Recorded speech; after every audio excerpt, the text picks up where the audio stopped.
This is the Little Tern breeding ground, which is all fenced off every year at Kilcoole, or the Kilcoole Breaches, where the river breaches and goes into the sea in a short little delta. It's a very windy day, but it's getting warm now and I'm getting into the sheltered area.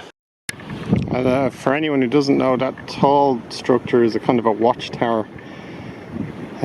It's a kind of a hide, but it also allows them to, it's usually Birdwatch Ireland and maybe National Parks and Wildlife, who can observe the nests and see if there's anything predating them as well.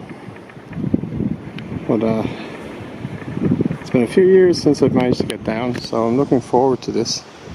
And all around me see buckthorn, and I think it's an introduced species, I'm not certain, but it's a wonderful habitat. Cuckoos actually like this.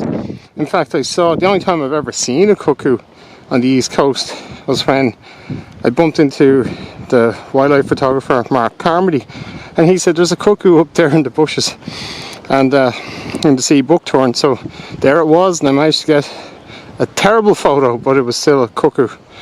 Although I've managed to get much closer to cuckoos in the west of Ireland, but it was great, wonderful to see one here on the east coast.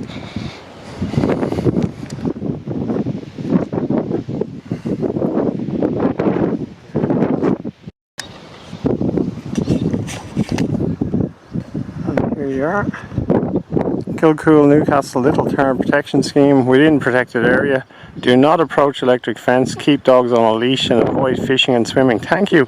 Warden is present if you require further information about the birds.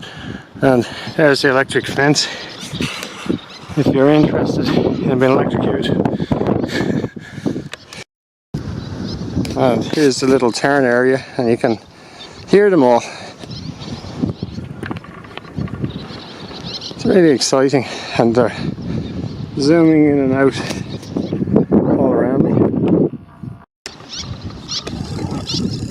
I usually try to get a few stills, but not lately.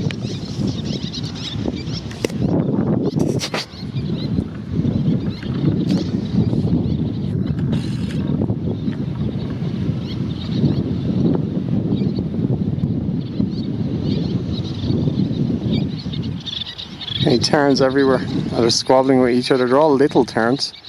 They have yellow beaks. They're very small. They're about the size of a swallow, maybe even smaller. They're of course famously known as sea swallows because of the forked tails.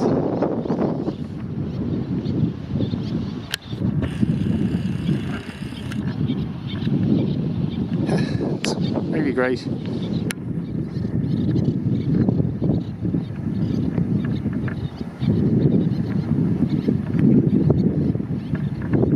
See, the sky is full of them.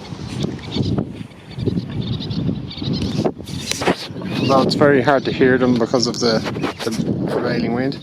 And there's actually a little ringed plover. Well, a ringed plover, not a little ringed plover. It just happens to be little. What the plover's trying to do there, it's actually lure me, even though I'm way away from its nest, wherever that is. It's trying to lure me. It's trying to lure me into following it. Not that I have any interest. Beautiful bird.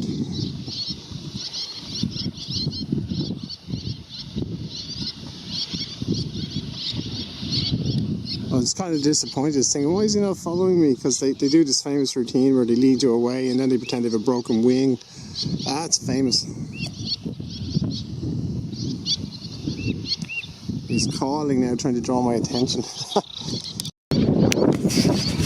And this is the watchtower and the hide, which is very simple, but very necessary for protecting the site.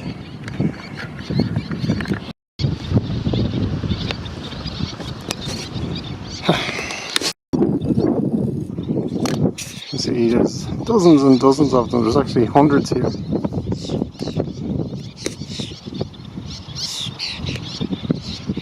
That looks amazing.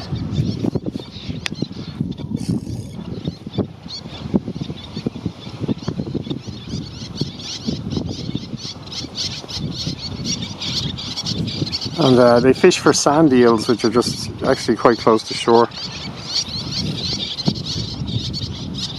And sand eels aren't actually proper eels, they're just very long, silvery little fish. Isn't that beautiful? And there's a warden counting the chicks out there, doing a great job.